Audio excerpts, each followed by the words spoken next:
আপনারা অনেক বন্ধুর সাথে পরামর্শ করেন, আপনারা অনেক ভিডিও দেখেন যে কোন ট্রেডে ভর্তি হলে সহজে পাস করা যাবে বা কোন ট্রেডটা সহজ।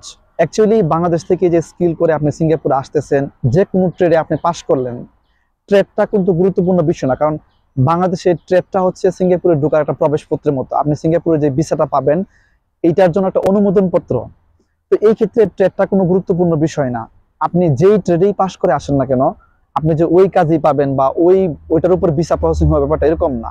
আপনি দেখা গেছে ওয়াটারপ্রুফিং এ পাস করলেন, সিঙ্গাপুরে ভিসা হইলো একটা ইলেকট্রিক কোম্পানিতে, অথবা আপনি ইলেকট্রিক্যালে পাস করে আসছেন, হয়তোবা সিঙ্গাপুরে রিভার কাস্টিং কোম্পানিতে আপনার মানে কাজ পড়লো। সেই ক্ষেত্রে কি হয়, আবার এরকম হয় যে আপনি স্কিল করার সময় আপনার ইলেকট্রিক্যালটা ভালো লাগছে, সিঙ্গাপুর আসার পর আপনার কাছে হয়তোবা মেইনটেনেন্স জবটা ভালো লাগবে, বা পরবর্তীতে আপনি অন্য একটা জবে শিফট হলেন, অন্য একটা সেক্টরে আপনার পরবর্তী লাইফটা আপনার সেটেল হইলো। তো স্কিলের যে ট্রেডটা, এটা গুরুত্বপূর্ণ কোনো বিষয় না। হ্যাঁ, এখন গুরুত্বপূর্ণ বিষয় হচ্ছে যে কোন ট্রেডে আপনি খুব সহজে পাস করে আসতে পারবেন এবং সময় কম লাগবে। এই বিষয়টা নিয়ে অনেকের খুব টেনশন থাকে। দেখেন ভাই, স্কিলের যে কটা ট্রেড বাংলাদেশে আছে অথবা সিঙ্গাপুর ট্রেনিং সেন্টারগুলোতে যে কটা ট্রেড আছে, এগুলা কিন্তু এক এক মানুষের জন্য সহজ। স্কিল পরীক্ষায় দুটো বিষয়, একটা হচ্ছে থিওরি, একটা হচ্ছে প্র্যাকটিক্যাল। এখন বাংলাদেশে এরকম অনেক ভাইয়েরা আছে যাদের থিওরিটা তারা দুর্বল, প্র্যাকটিক্যাল সমস্যা নাই, সে কাজ করতে অভ্যস্ত, যে কোনো কাজে সে তার কাছে কোনো সমস্যাই না। তো এই ধরনের মানুষের জন্য অবশ্যই এমন ট্রেড গুরুত্বপূর্ণ যেখানে থিওরিটা কম প্রায়োরিটি দেওয়া হয়। যেমন আপনি যদি এসআর এর কথা বলেন, অথবা আপনি যদি যে ফর্মওয়ার্ক বা ওয়েল্ডিং বা আরো অনেকগুলো যেগুলো ট্রেড আছে যেখানে তাদের কায়িক পরিশ্রমটা বেশি, যেই ট্রেডগুলো পরিশ্রম নির্ভর এবং যেখানে তাদের যে শারীরিক এফোর্টটা বেশি দিতে হয়, এই ট্রেডগুলোতে স্বভাবতই থিওরিটা একটু কম গুরুত্বপূর্ণ বা একটু সহজ। তো সেক্ষেত্রে ওই লোকের জন্য এই ট্রেডগুলোই সহজ হবে, তাই না?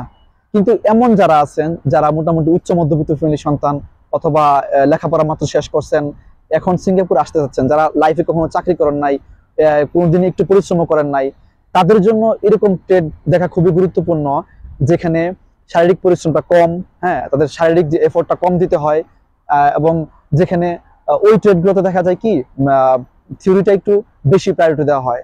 যেমন আপনি যদি বলেন ওয়াটারপ্রুফিং অথবা ইলেকট্রিক্যাল, এই জিনিসগুলোতে শারীরিক পরিশ্রম কম, কিন্তু এইগুলোতে একটু আপনার লেখাপড়ার বিষয় আছে। তো বুঝতে পারতেছেন যে এই ট্রেডগুলো কাদের জন্য সহজ হবে। এখন আপনার অবস্থান কোনটা?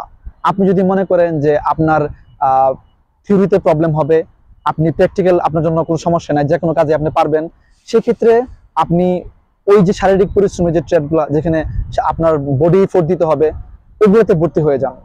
কিন্তু আপনার অবস্থা যদি এরকম হয় যে না, আপনি শারীরিক কন্ডিশন, যে আপনি এত বেশি এফোর্ট দিতে পারবেন না বা এত পরিশ্রমে কাজ করতে পারবেন না, প্রতিদিন 3-4 ঘন্টা করে আপনি এভাবে কষ্ট করতে পারবেন না, তাহলে ভাই আপনি এই যে ইলেকট্রিক্যাল, ওয়াটারপ্রুফিং বা প্লাম্বিং, এগুলোতে ভর্তি হয়ে যান। কারণ এগুলোতে শারীরিক পরিশ্রমটা কম, কিন্তু থিওরিটা একটু কঠিন।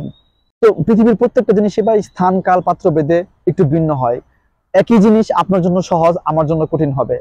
এখন ব্যক্তিগত যদি আমাকে কেউ জিজ্ঞেস করে যে ভাই কোনগুলো সহজ কোনগুলো কঠিন, এখন আমার জন্য ভাই ওই যে এসআর বলেন, ফর্মারকে যে কাজগুলা বলেন, অথবা ওয়েল্ডিং, এগুলো আমার জন্য খুবই হার্ড ভাই।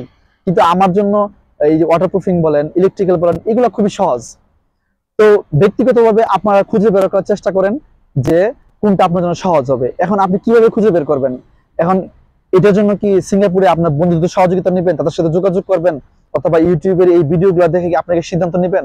না ভাই, আপনারা কখনোই এই বোকামি করবেন না। কারণ বাস্তবিক অর্থেই আমি এরকম অনেক লোক দেখছি আমার চোখের সামনে, যারা স্কিল সেন্টারে অন্যের বুদ্ধি বা পরামর্শ নিয়ে ভর্তি হয়েছে, 2-1 মাস পরে তারা ট্রেড পরিবর্তন করছে। হ্যাঁ, এরকম অনেক লোক দেখছি যে 3-4 মাস পরে যায় তাদের ট্রেড ভালো লাগে না, তারা এই ট্রেডটা আর পারে না।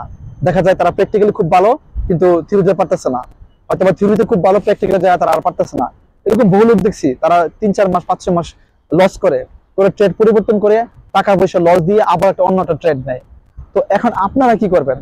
আপনারা অবশ্যই বাংলাদেশে একটা সেন্টার না, আপনারা কয়েকটা সেন্টার যেগুলোতে বর্তমানে ভর্তি চলতেছে, আপনারা কয়েকটা সেন্টার ঘুরে ফিরে দেখেন, ওইখানে ছাত্রদের সাথে কথা বলেন, কথা বলে আপনার ট্রেডগুলো বোঝার চেষ্টা করেন, থিওরি এবং প্র্যাকটিক্যাল কোন ট্রেডে কিরকম, আপনারা প্রত্যেকটা জিনিস খুঁটিনাটি দেখার চেষ্টা করেন, দেখে একটা সিদ্ধান্ত নেন যে আপনার জন্য কোনটা ভালো হবে। তখন দেখেন এরকম অনেক ট্রেনিং সেন্টার আছে যেটা হয়তো বা 2-3টা ট্রেডের জন্য খুবই ভালো। আমি এরকম অনেক ট্রেনিং সেন্টারের নাম জানি যারা এসআর এর উপর খুব গুরুত্ব দেয়, যারা ওয়েল্ডিং এর উপর খুব গুরুত্ব দেয়। হ্যাঁ, এরকম অনেক ট্রেনিং সেন্টার আছে যেখানে ইলেকট্রিক্যাল খুব গুরুত্ব দেয়। এখন আপনার জন্য যদি ইলেকট্রিক্যাল ট্রেডটা পারফেক্ট হয়ে থাকে, তাহলে আপনি এরকম একটা ট্রেনিং সেন্টার খুঁজে বের করার চেষ্টা করেন যারা ইলেকট্রিক্যালকে প্রায়োরিটি দেয়। কারণ কি, প্রত্যেকটা ট্রেনিং সেন্টারেই কিছু হাতে গোনা কিছু ট্রেডের উপর বেশি গুরুত্ব দিয়ে কুঠা বেশি কিনে, কারণ এই ট্রেডগুলোতে ছাত্র বেশি পাওয়া যায়। এখন আপনি একটা ট্রেড ভালো আপনার জন্য এটা, কিন্তু আপনি এমন একটা জায়গায় যায় ভর্তি হলেন যেখানে এই ট্রেডের কুঠা খুবই কম, তাহলে ভালো হওয়ার পরও কিন্তু জিনিসটা খুবই খারাপ হয়ে গেল না? তাই আপনারা মানুষের কথায় কান দিবেন না। হ্যাঁ, মানুষের কাছ থেকে পরামর্শ নিতে পারেন, যেমন আমার যে ভিডিওটা এই মুহূর্তে দেখতেছেন, আপনি আমার পরামর্শ নিতে পারেন, এতে আপনার সিদ্ধান্ত নিতে সহজ হবে। কিন্তু দিন শেষে আপনি নিজে যাচাই বাছাই করে তারপর ভর্তি হবেন ইনশাআল্লাহ। আমি দেখছি এরকম অনেককে বুদ্ধি দেয় যে ভাই তুমি এই ট্রেডে ভর্তি হও, এই ট্রেডটা সহজ, হ্যাঁ কম সময়ে তুমি পাশ করে আসতে পারবা। ভাই, এই যে অনেকে বুদ্ধি দিচ্ছে, এটা তার ব্যক্তিগত চিন্তা ভাবনা, তার কাছে সহজ মনে হয়েছে। এখন তার জন্য সহজ, আপনার জন্য সহজ কিনা এটা আপনাকে খুঁজে বের করতে হবে না? আপনাকে একটু যাচাই বাছাই করতে হবে না? এখন বাংলাদেশ থেকে যদি আপনি স্কিল করে আসেন, সেটা তো আপনি সশরীরে যা দেখতেছেন। এখন সিঙ্গাপুর আসার পর যারা স্কিল করে, তাদের জন্য কিন্তু সেম পরিস্থিতি। আপনারা হয়তো বা ট্রেনিং সেন্টার চুজ করতে পারবেন না, আপনাকে যে এজেন্সি সিঙ্গাপুর নিয়ে আসবে একটা সিস্টেমে, তারা যখন আপনাকে অবশ্যই তারা একটা ট্রেনিং সেন্টারের সাথে কন্ট্যাক্ট করেই রাখে, এখানে এনে ডাইরেক্ট ভর্তি করাই দিবে।